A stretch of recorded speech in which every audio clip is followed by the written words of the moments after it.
Good day. Hello, my name is Jean. Today we're going to talk about APY and APR and what are the difference. Well, we understand that APR and APY comes from a traditional finance. Understand that some of us, when we go into crypto, we choose DeFi, but it can be volatile at times in terms of the environment. So it's good to understand how to access opportunities is essential, as DeFi offers an alternative to traditional banking with potential advantages, with higher returns and new offerings.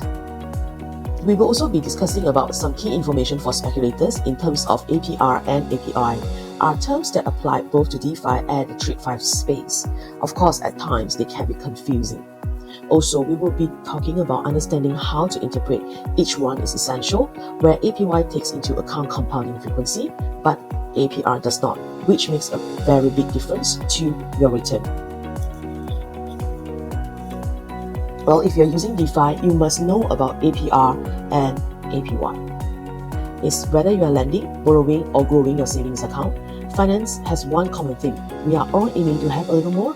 In times gone by, this means a trip to the bank, a new file full of paperwork, and likely a nice portfolio for the bank itself.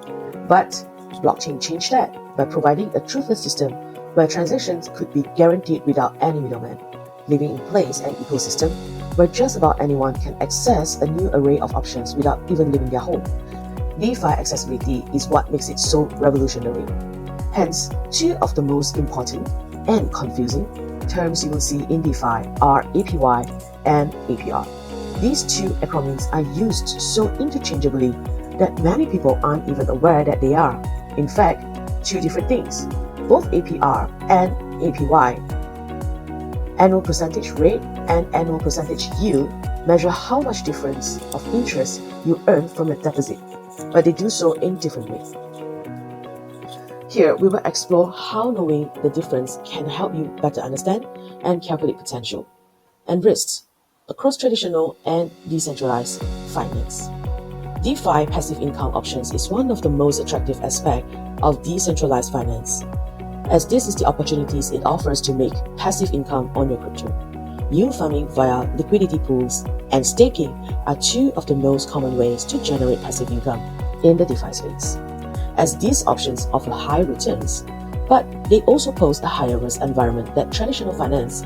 A lot can happen while your cryptocurrency is locked up, so being aware of the risk you might face is key to choosing wisely. Luckily, the financial system has a sort of clever shorthand that allows you to access opportunities at a glance. This takes the form of APY and APR, and here, I'll show you how to interpret these. So what are they?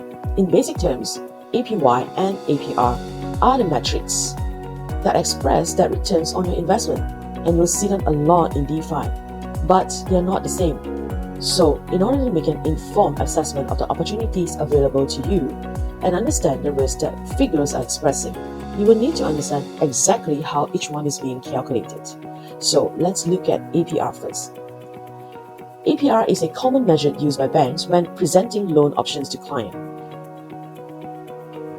and you will find it in DeFi. APR is the interest rate that you earn per year on your sum and does not take into account interest already earned on the same sum.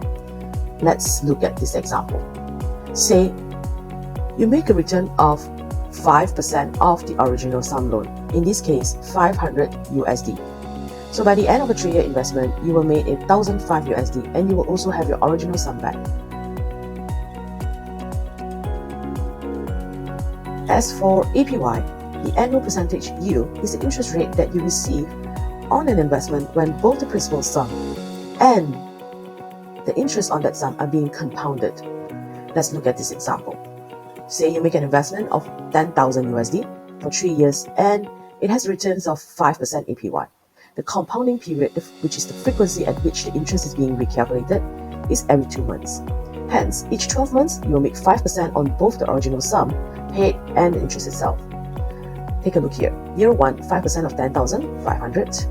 Year 2, 5% of 10,500 equals to $525. 25. Year 3, 5% of what you made from year 1 and year 2 equals to 551.25 cents.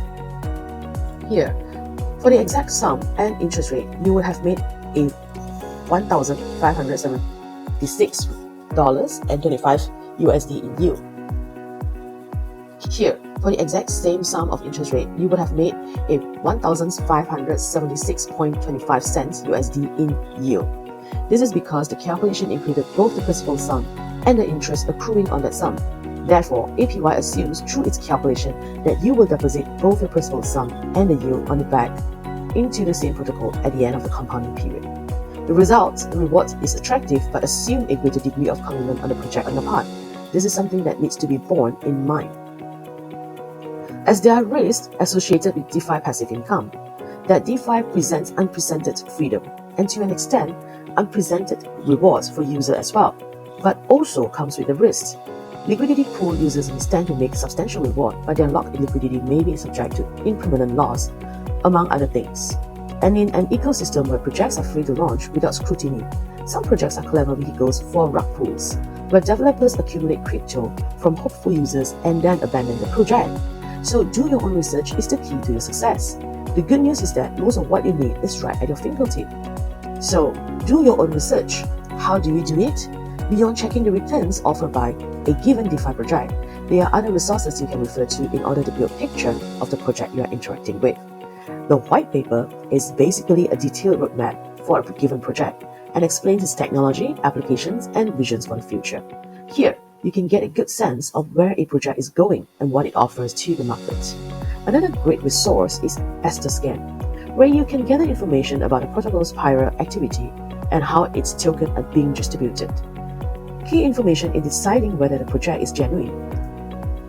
And finally, Discord is also a valuable resource for anyone looking for information on an eye-catching project. Here, you can build a picture of how engaged the community and the developers themselves are and whether the creators are happy to answer questions, all of which can help you to understand who you're interacting with. The freedom of DeFi means it's more important than ever to understand key metrics and risks. Instead of focusing on getting the highest yields possible, it's better to make you understand the risks and what you can do to minimize them. Knowledge is power, so keep learning as you explore these possibilities securely. My name is Jean. I hope to see you again. Thank you for staying with me. Bye-bye.